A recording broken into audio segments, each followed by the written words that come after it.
What's up, guys? Sean here from Razor Edge Games. Today we're going to be taking a look at some more sound design. If you guys watched my last video, we looked at the sound creation for some of the sound effects behind the net gun. Now, with that video, we used a lot of Foley sound effects to create those assets. Today we're going to be doing something just a little bit different.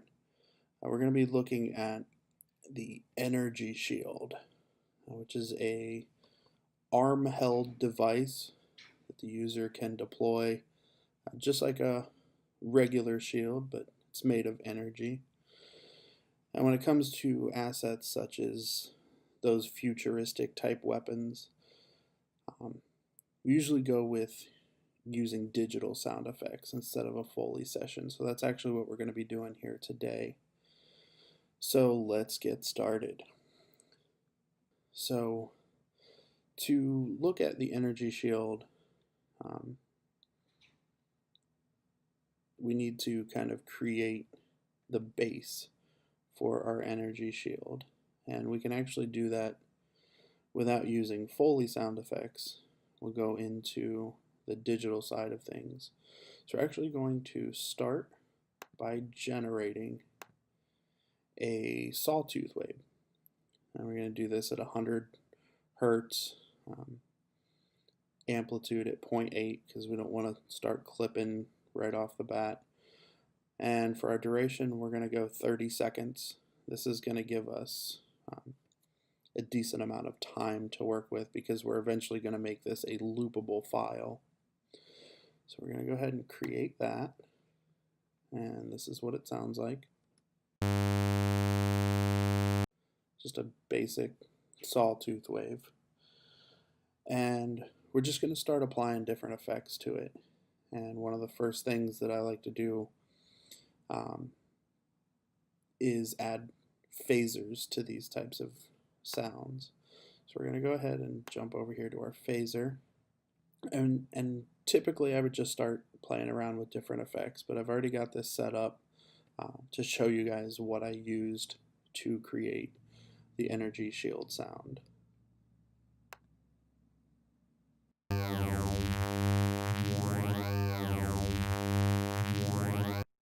So you can hear even after the first step, we've already kind of got a futuristic sound to it. So we're going to go ahead and apply that.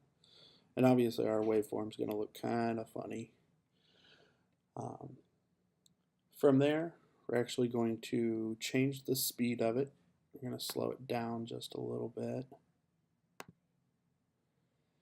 And again, just like the phaser, I've already got the settings in here.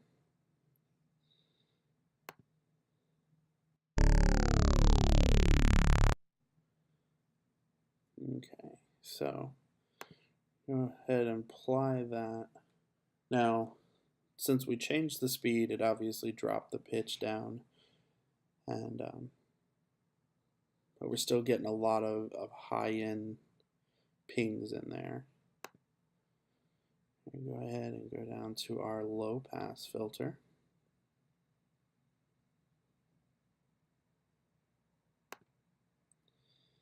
And we're just going to cut off everything above 700 hertz. Now we want it to be a soft curve, so that's why we're going to go with our 6 dB. We don't want it to be a super abrupt cutoff.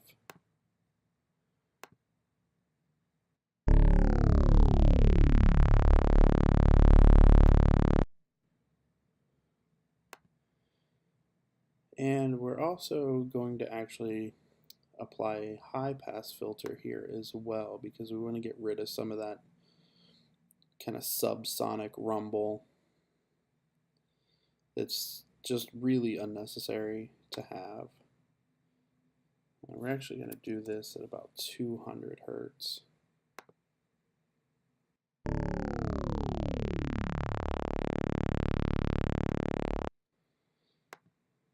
Okay, perfect. Now from here we're actually going to step outside of Audacity and we're going to use another program that I really like using. It's called Virtual ANS. In order to get this file over here though, we're going to go ahead and save it and I will meet you over in Virtual ANS. Alright guys, so this is Virtual ANS, and it is a spectrograph synthesizer we can actually load files into and output kind of a futuristic synth version of the sound that we put into it. So to give you guys an example of what it actually does,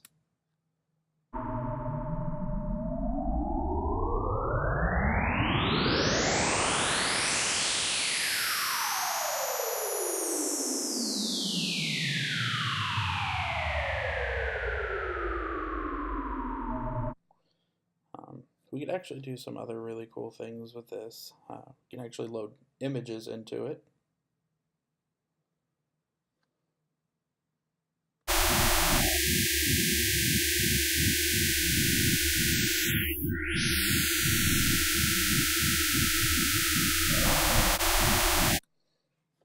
Just something fun that we can do.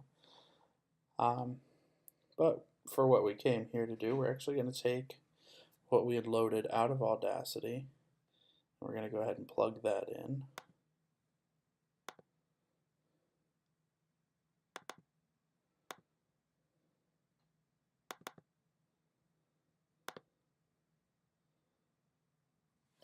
So now I have the file that we loaded in, and now that it's in our virtual ANS, it's going to sound something a little bit like this.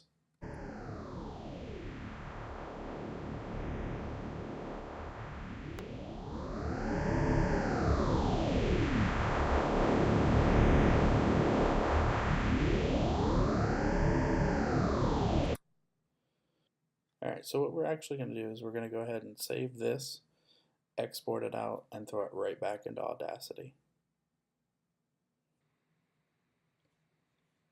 Okay, so we have the virtual ANS file over here.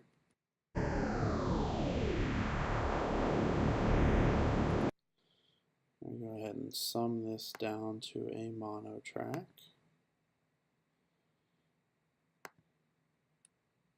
And now here are the two files played together.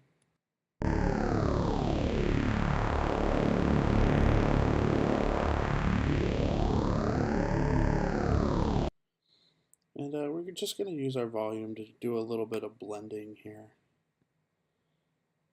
Going to bring some of that ANS file through.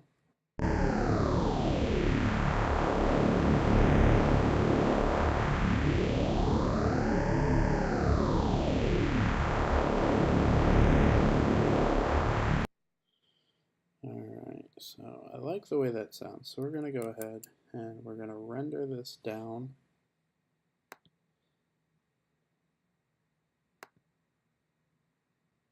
And we're going to go ahead and again get rid of some of the subsonics in here.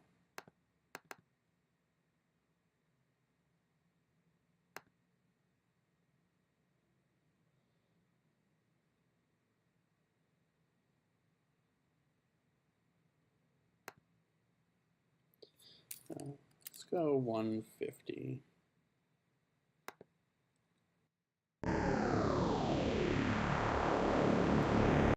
Perfect.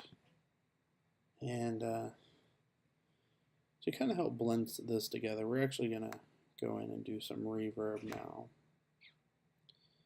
And just like our effects before, I've already got this set up for what I had used, but you can definitely play around with this and just really kind of reverb it to taste per se. Okay,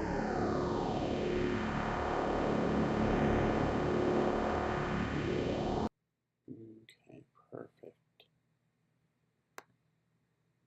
Now you notice that's severely diminished the volume of our overall file. So we're going to go ahead and we're going to use our volume knob to kind of bump this up a little bit some.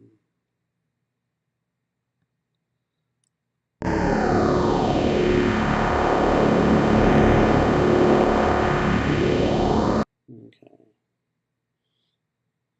We're going to go ahead and render that. So now we've got a little bit more volume to work with. Now the next thing we're going to do is we're going to apply some comb filtering. Now this can be done a couple different ways. You can use a comb filtering plugin, but the way I actually like to do it is we're going to go ahead and select this entire file and we're going to duplicate it. And we're going to go ahead and we're going to zoom in here. That way we can see what we're doing. And we're actually just going to go ahead and move one of these files. And this is going to create a really interesting effect.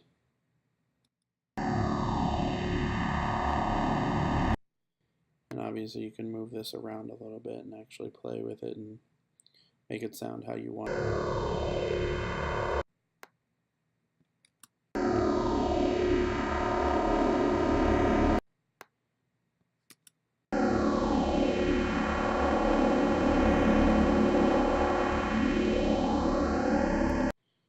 Okay, now we're going to go ahead and zoom back out of here so we can see our waveform.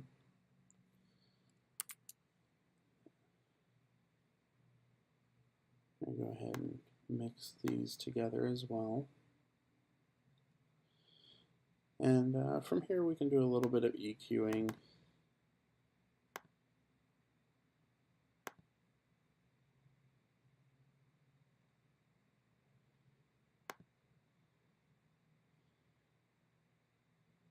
And we're actually going to go ahead and notch out quite a bit of the mids.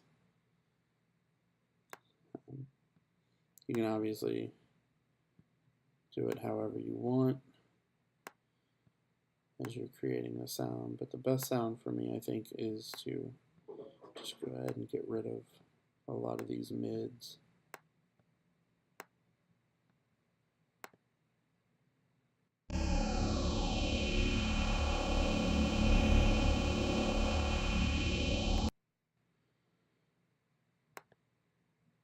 And again, we're going to have to go ahead and bump up our audio.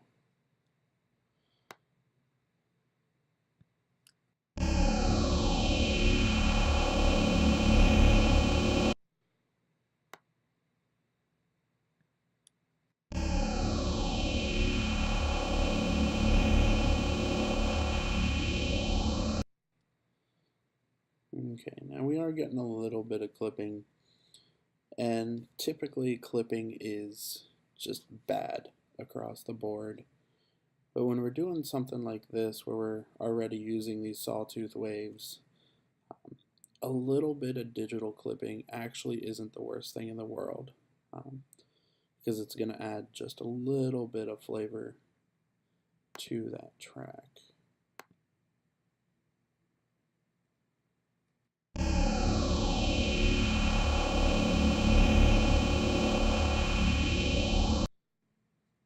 And okay, now that we have our large file done, we need to create a loop. And the way that we create a seamless loop, we're actually going to go ahead we'll just take out a chunk of it. Like I said, we wanted to make sure that we had enough to work with from the beginning, but we don't actually need this entire file. So I'm going to go ahead and chop this out, and we can go ahead and mute that. So now we have a little bit smaller of a file to work with. And for this, we're going to go ahead and we're actually going to chop it right here in the middle. And we're going to take the first half and we're going to cut it and paste it on a separate track. Now we're going to move this out. Now we want to make sure that because we do have that phaser on there and we want it to be a seamless loop, we want to go ahead and try to match these pulses up. And since we now have the beginning of the file playing at the end, this is going to come in and create a seamless loop from the end of this file, which is technically already connected here. We're just going to go ahead and crossfade these files.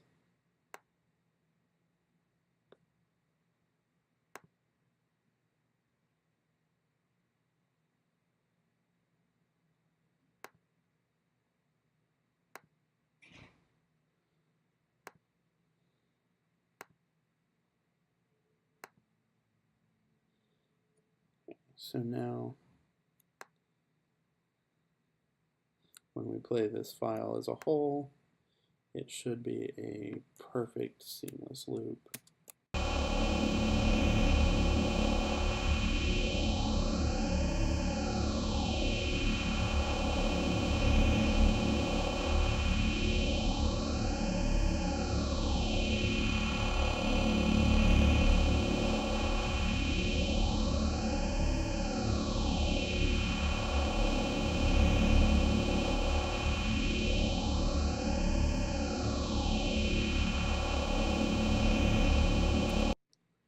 Perfect. I'll go ahead and render these together.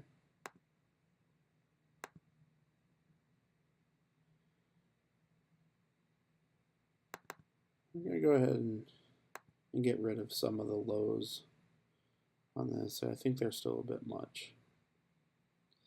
And go back to our high pass filter. We'll do another 200 hertz cutoff.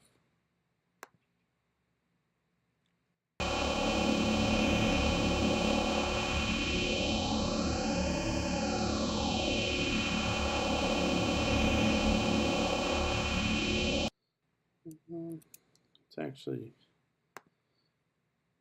do a little bit less than that. Go back down to 150.